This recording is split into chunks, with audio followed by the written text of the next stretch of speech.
Olá, meus amigos, eu sou César Maximiano Duarte, sou advogado e um eterno estudante da filosofia do direito.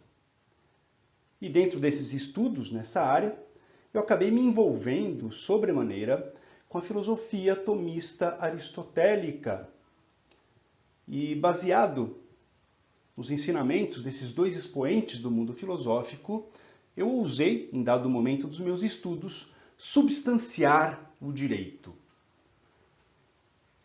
Essa substanciação do direito está se transformando em uma obra que venho escrevendo, já faz um ano, e que provavelmente estará no mercado no ano que vem. E desde que eu comecei a substanciar o direito, eu tenho tido, diria eu, acesso intelectual, cognitivo, a soluções para os maiores problemas jurisdicionais que nós vivemos nos dias de hoje. E o maior deles, na minha opinião, está relacionado ao standard probatório. É dizer, quais são os limites do julgamento? Até onde vai ou até onde deveria ir a subjetividade do julgador? O que é suficiente para uma condenação na seara criminal? Todas essas perguntas elas não foram até hoje respondidas. E o motivo dessa não resposta é muito simples. Criar um padrão fixo já se mostrou historicamente pernicioso. A função do juiz demanda certa subjetividade natural. Demanda aquilo que nós chamamos na filosofia de nous, de intuição, de um sopesamento interno. Acontece que essa decisão judicial como um todo não pode ser completamente intuitiva, como vem sendo. É preciso, portanto, como tudo dentro do direito, equilibrar esses dois pontos, que são a subjetividade e a objetividade de um julgamento.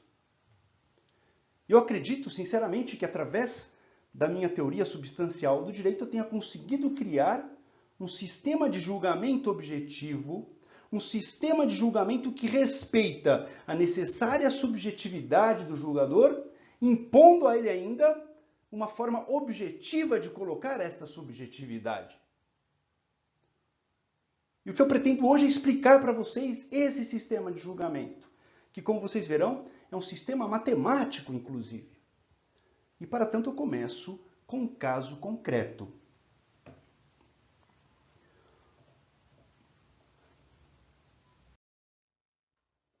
Bom, de acordo com o já falecido professor francês Michel Villey, aqui está a obra dele, recomendo fortemente, cujas lições ecoam em algumas poucas mentes jurídicas do Brasil, e dentre elas eu cito aqui André Gonçalves Fernandes, que escreveu esta excelente obra, Ensinando e Aprendendo Direito com o Método do Caso. O melhor meio de se aprender e se apreender o direito é através do estudo de casos concretos. Então, para nós tratarmos do tema que é o standard probatório, eu vou começar trazendo a vocês um caso real. Este caso real, por se tratar de segredo de justiça, terá então os nomes das pessoas suprimidos. Comecemos então. Imaginem que um dia qualquer, um jovem de 25 anos de idade está em seu serviço e recebe uma ligação da sua esposa. A sua esposa fala para ele que colocaram um vídeo dele na internet, várias fotos dele na internet, acusando-o de ter tentado estuprar uma senhora de mais de 50 anos de idade. Quando ele ouve as palavras da esposa, ele já sabe do que se tratou. Por quê? Adicto que ele é por cocaína, naquele mesmo dia, antes de ir ao trabalho, ele se deslocou para um bairro mais afastado com a finalidade de comprar a droga para o consumo próprio. Chegando naquele bairro, ao começar a descer a rua, que levava para o local da venda do ilícito, ele avistou uma senhora descendo à sua frente. Ele percebeu que essa senhora olhava para trás, assustada, demonstrando medo. Por conta disso, inclusive, ele manteve certa distância dela. Acontece que ao chegarem ao final da rua, que desembocava numa rua perpendicular, de terra, ele percebeu que essa senhora virou para a mesma direção que ele teria que virar para chegar onde ele queria, ou seja, na boca de fumo, como dizem, né? No ponto do tráfico de drogas. Ele continuou o seu caminho e quando virou a esquina, deparou com essa senhora segurando a sua bolsa firmemente e gritando com ele, gritando por socorro.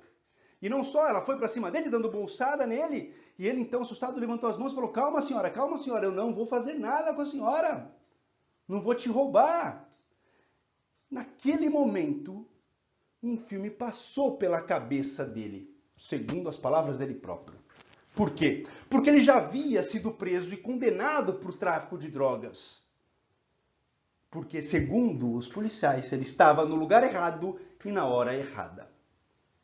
Segundo esse jovem me relatou, e relatou dentro do processo, aquele seu vício já o havia levado à prisão na qualidade de traficante, porque quando ele estava lá para comprar a droga, os policiais fizeram a incursão no ponto de tráfico onde ele estava e prenderam traficantes e usuários, todos como traficantes. Este jovem de 25 anos, então, ciente de que o sistema nivela por baixo pessoas como ele, humilíssimas como ele, simplesmente fez o caminho de volta correndo assustado.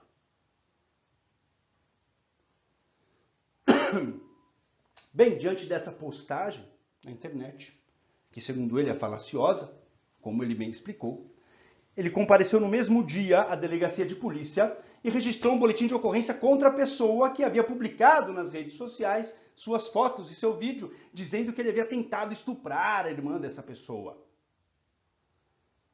Abaixo, nas discussões da postagem, ele foi identificado, esse é o fulano de tal, que trabalha em tal lugar.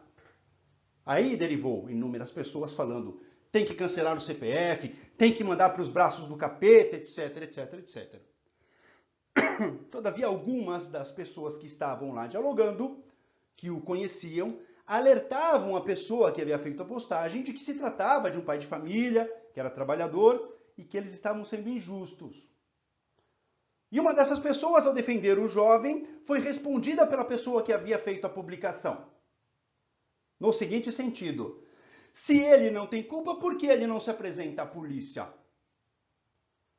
A resposta da pessoa que estava defendendo esse jovem foi a seguinte: ele já foi à polícia, ele já registrou o boletim de ocorrência de calúnia e injúria de difamação contra você.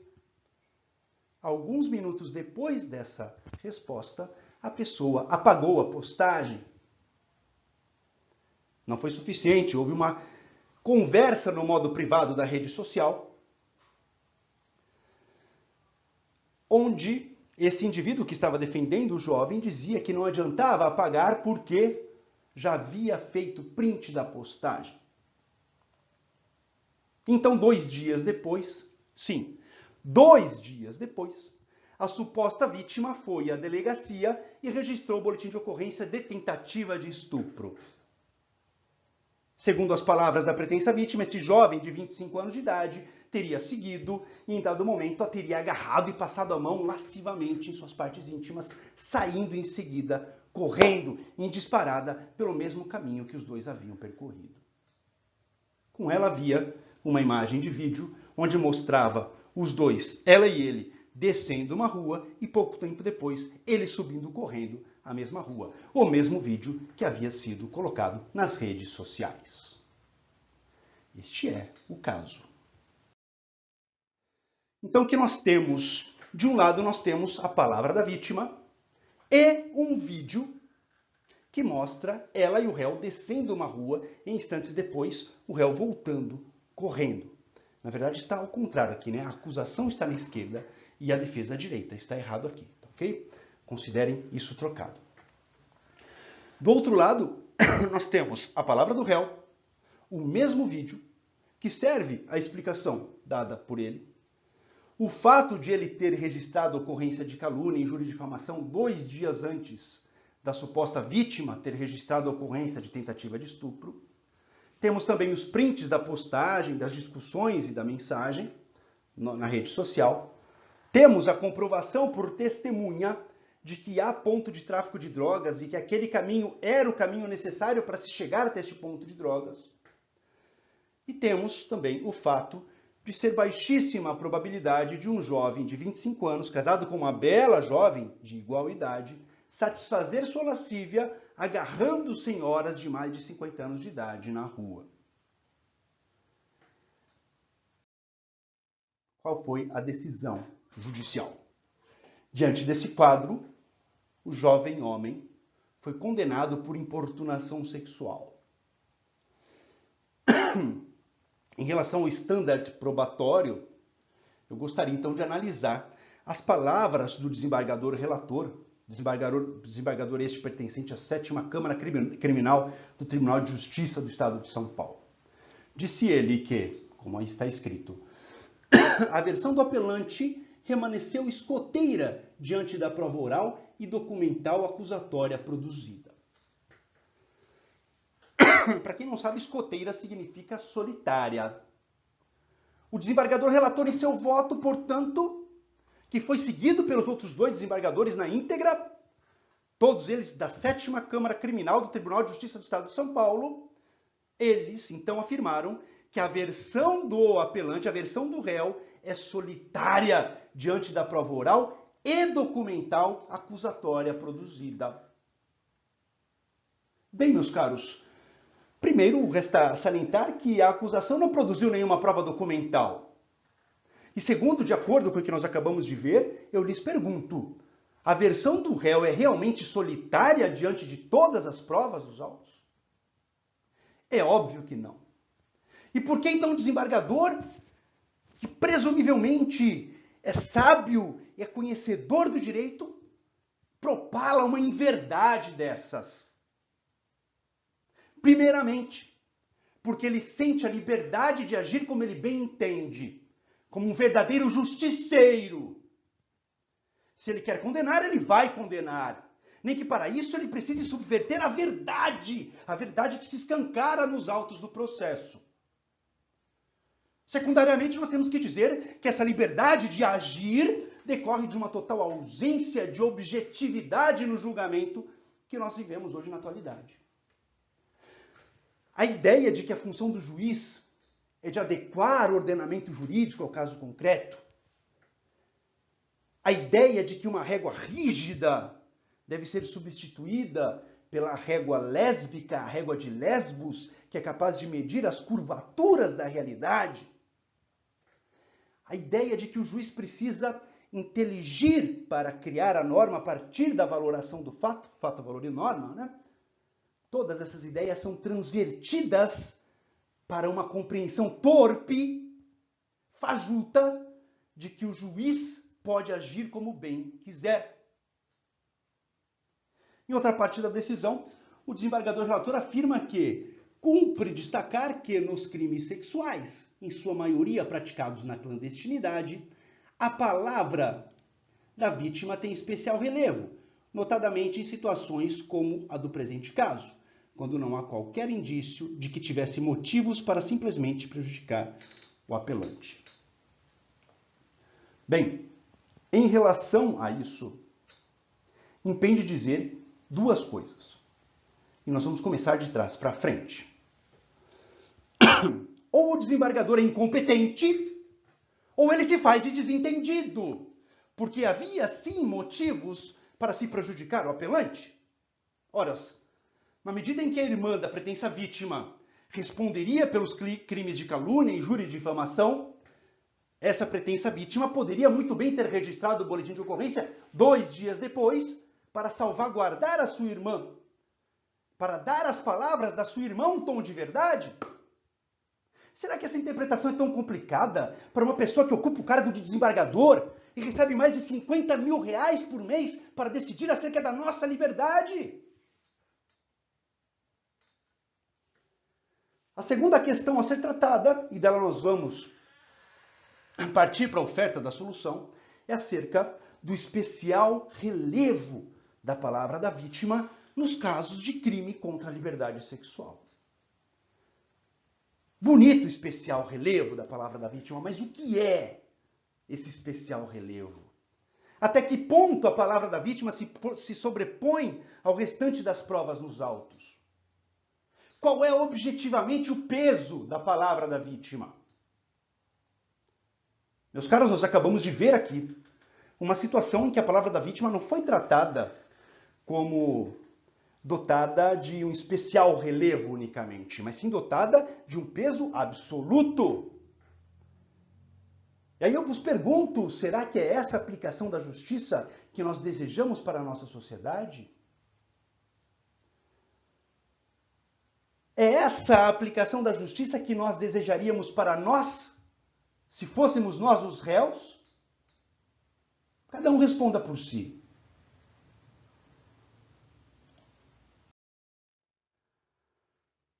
E foi pensando exatamente nesse caso que eu me debrucei diante dessa minha própria teoria da substanciação do direito, que eu não vejo que é minha, né? Na verdade, estou replicando ensinamentos antiquíssimos de Aristóteles.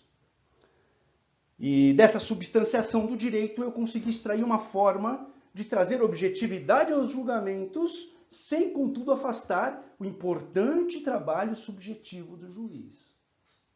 E para nós iniciarmos isso, eu preciso dizer que meu entendimento acerca do indúbio pro réu foi por anos equivocado.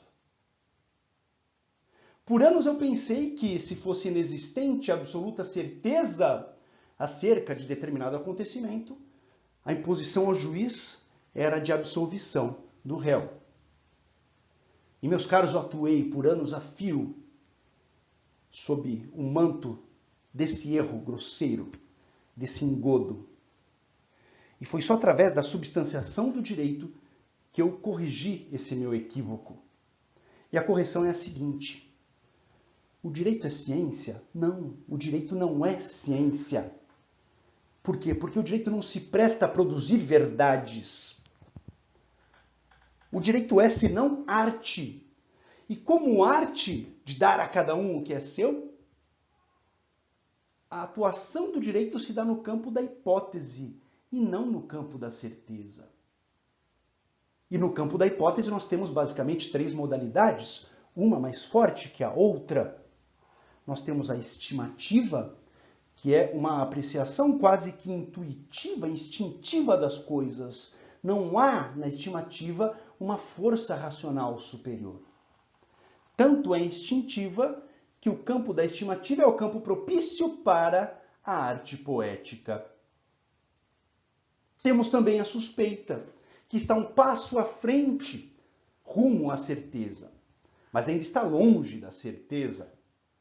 Aqui, na suspeita, o campo da retórica, ou seja, da persuasão e da especulação, é aquele aplicado. Existe, então, mais racionalidade do que instinto na suspeita. E, por fim, nós temos a opinião, que é mais um passo adiante. Na opinião, a força racional é maior, mas ainda não há, frise-se, a certeza. A opinião, então, é o máximo do conhecimento que um exercício jurídico pode produzir. Na opinião, o campo é propício para a dialética. Então, cientes disso, né, da existência, de que o direito é uma arte e não uma ciência, e por ser uma arte está no mundo da hipótese, e nós temos essas três figuras dentro do mundo das hipóteses, que é estimativa, suspeita e opinião, nós temos que levar essas modalidades em consideração para criarmos uma solução objetiva ao problema do standard probatório. Vamos lá. A estimativa, portanto, coloquei ela como tudo aquilo que está entre 0 e 50% de certeza. Deixa eu colocar aqui, pronto. Aqui está o campo da estimativa. Entre 0 e 50% no caminho da certeza, nós estamos no campo da estimativa. Entre mais de 50% e menos de 70%, nós estamos no campo da suspeita. De 70% até 99,99%, nós estamos no campo da opinião. Colocando isso, portanto, na balança de Dicke, nós temos algumas coisas interessantes. Analisemos aqui na seara civil. A seara civil envolve uma contenda, uma disputa entre duas ou mais partes, e o magistrado, o juiz, pelo princípio da vedação do non liquet, deve necessariamente resolver a lide.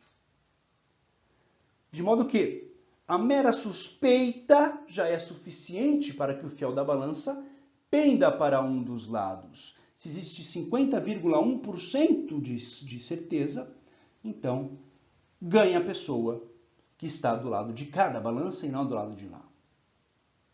Mas na seara criminal, essa problemática ela é superdimensionada. Por quê? Porque o bem humano que está em xeque é a liberdade. De modo que, entendo eu, a condenação demanda um juízo de certeza maior do que aquele da seara civil. Para a condenação na seara criminal, portanto, é necessário não um juízo de suspeita, e sim um juízo de opinião. E este foi o erro, meus caros, que eu corrigi através da substanciação do direito. Não é necessária a certeza para a condenação, até porque a certeza pertence à ciência e o direito não é ciência. É necessária a opinião. É dizer, portanto, que neste esquema gráfico, o julgador precisa chegar à marca dos 70% no campo da certeza para poder condenar o réu.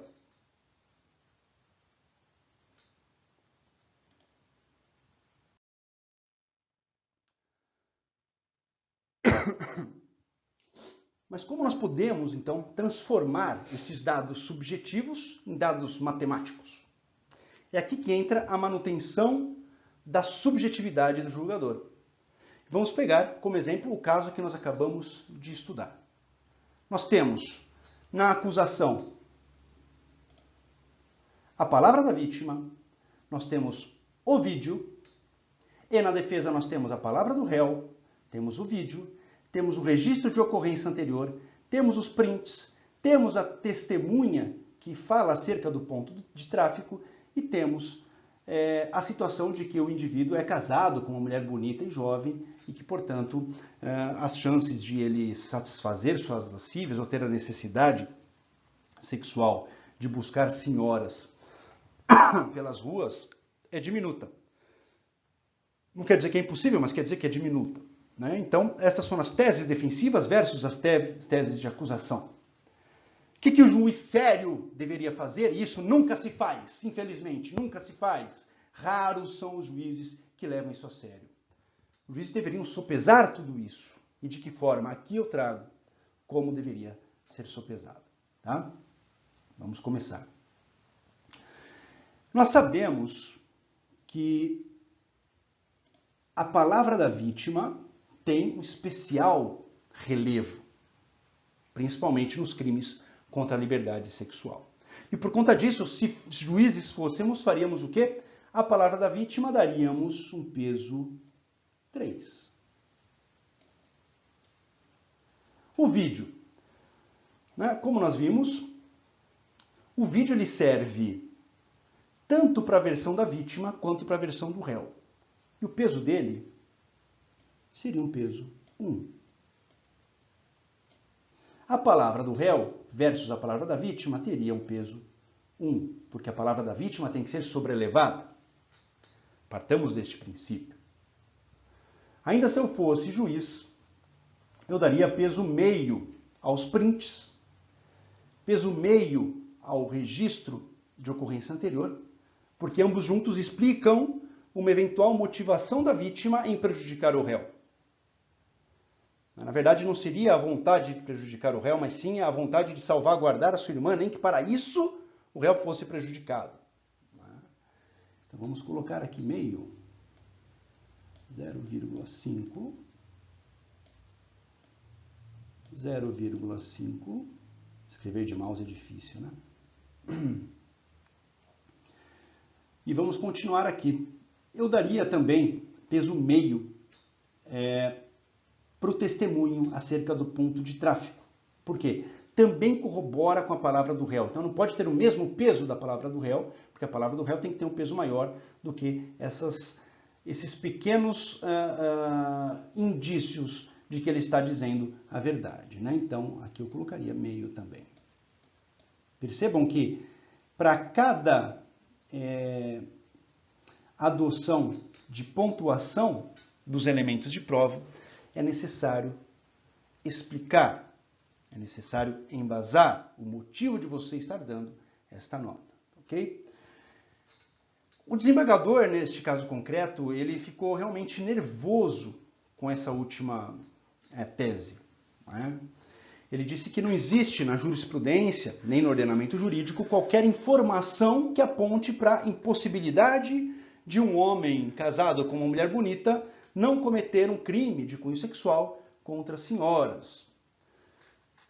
Em que pese, na minha opinião, se tratar de uma justificativa pobre, né, eu vou me limitar somente a falar que essa justificativa nós vamos tomar agora como válida. Faz de conta que é válida. Então, o que faz o juiz?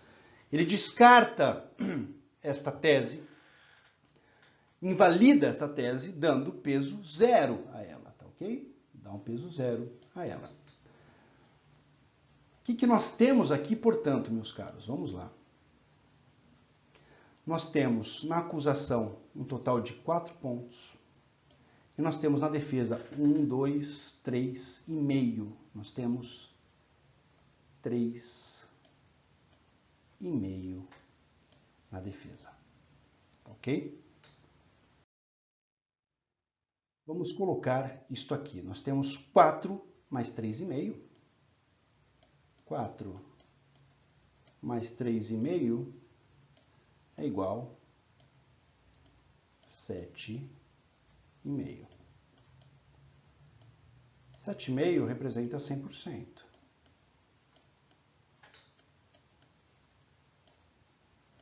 Quanto representa 4? Teremos, então, que o 4 representa 53,3% de certeza. Se representa 53,3% de certeza, nós estamos mais ou menos aqui. Nós estamos no campo da suspeita. E como dissemos, na seara criminal, é necessário atingir a marca dos 70%, é necessário ter um juízo de opinião. Neste caso, portanto, seria imperiosa a absolvição do acusado por carência, por falta de provas, pela insuficiência de provas à condenação. Ok? Mas vamos imaginar agora se a defesa não tivesse realizado o trabalho de investigação defensiva e tivesse ofertado para este processo somente a contradita do réu. Nós teríamos então 3 pontos da palavra da vítima contra 1 ponto da palavra do réu. 1 ponto para o vídeo, 1 ponto para cada um. Total aqui de 4 e total aqui de 2. Não é? 4 com 2 são 6. 6 são 100%. E neste universo, quantos por cento é 4? 4 daria, então, fazendo a regrinha de 3, 66,6%. Ainda seria insuficiente a condenação do réu. Por quê? Porque o réu explicou o vídeo com a sua versão. Ou seja, ele trouxe o vídeo como algo favorável a ele. Ok? Mas vamos imaginar agora, continuando esse exercício, que a defesa não tivesse realizado o trabalho de investigação defensiva e também não houvesse o vídeo. Então, o que nós teríamos aqui? Nós teríamos 3 pontos para a palavra da vítima, ela tem peso 3 contra peso 1 da palavra do réu. Total aqui, portanto, 3 para a acusação e 1 para a defesa. 4 está para 100%, assim como 3 está para x na regra de 3. Portanto, o x seria de 75%. Neste caso, portanto, palavra contra palavra, a acusação teria alcançado 75% do grau de certeza e, portanto, a condenação seria uma medida impositiva. Vamos continuar nosso exercício aqui no campo da suposição. Imaginemos que o juiz, diante de tudo isso, não ache justo que, na ausência de outros elementos de prova, salvo as palavras das partes e o vídeo, que o réu fosse absolvido. Como que ele faz para resolver isso? Ao invés de dar peso 3 à palavra da vítima, ele dá peso 4 à palavra da vítima. Temos 4 de peso para a palavra da vítima contra 1 para a palavra do réu. Temos 1 ponto do vídeo que serve para os dois. Tá, ok? Aqui o total da acusação dá 5, o total da defesa dá 2.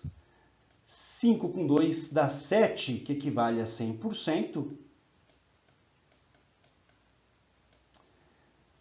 E dentro disso, 5 equivale a quanto? Né? Fazendo a regra de 3, nós temos que x equivale a 71,4%. A condenação, nesse caso, seria uma medida impositiva, porque passou dos 70%. Percebam como o juiz, atribuindo de forma motivada um peso a todos os elementos de prova, ele consegue chegar objetiva e matematicamente à condenação ou à absolvição, explicando-a objetivamente e motivando a sua subjetividade, que seria o quê? Colocar peso a todos os elementos de convicção. Agora vamos pensar que se esse mesmo juiz, pensando da mesma forma, ou seja, dando peso 4 à palavra da vítima, tivesse nos autos todos os elementos que o nosso caso concreto demonstrou ter. Né? Será que nós teríamos a condenação? Vamos fazer esse exercício juntos. Né? A palavra da vítima com peso 4 versus a palavra do réu com peso 1. O vídeo servindo a ambos com peso 1. Registro da ocorrência anterior, meio ponto, como tínhamos visto. Prints, meio ponto. Testemunha, meio ponto. Ele ser casado com mulher bonita, peso 0, foi descartado. Total aqui nós temos 5 para a acusação, versus 1, 2, 3,5.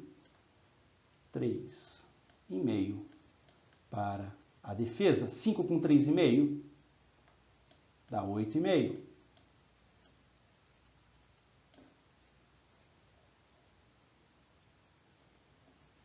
8,5 equivale a 100%. Neste universo, 5 equivale a quantos por cento? Fazendo a regra de 3, nós temos que x é igual a 58,8%.